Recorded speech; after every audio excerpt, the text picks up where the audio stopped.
I knew from the moment Aisha Kingston popped her earbuds in that my sister was going to slap her across the face. There was a point before every fight I've ever witnessed where the air became motionless and the hairs on the back of my neck levitated. It was this bright, flashy, tangible energy. Kill Bill sirens sounded off in my brain.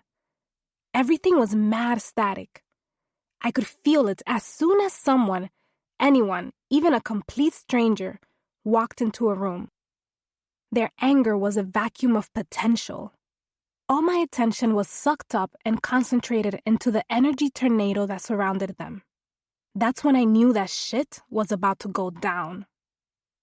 As much as I could never imagine my weak, gym-phobic ass in the middle of a fist fight, I had to admit that some part of me found them incredibly entertaining. And I always seemed to have a front row seat. Just my luck. Girl fights in the locker rooms and the bathrooms and the alley behind the CVS across the street were the best kind. Boy fights were almost always disappointing. Mostly empty threats and them putting their faces close enough to kiss. All bravado, no bite. Girl fights had story, plot, development.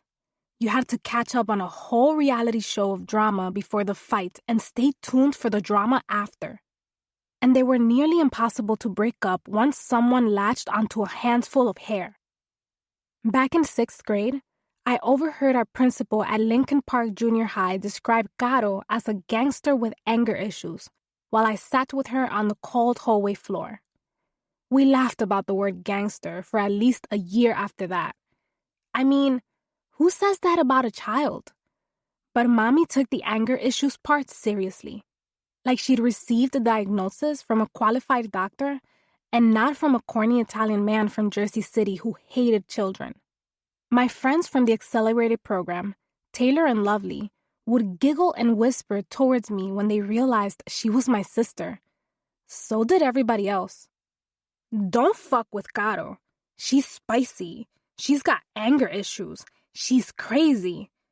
Crazy Caro. They said she'd gotten into 100 fights, but I knew she'd only been in one before. And that was only because Marco Madrigal had thrown a rock at her head outside the CVS. No one called Marco Madrigal crazy.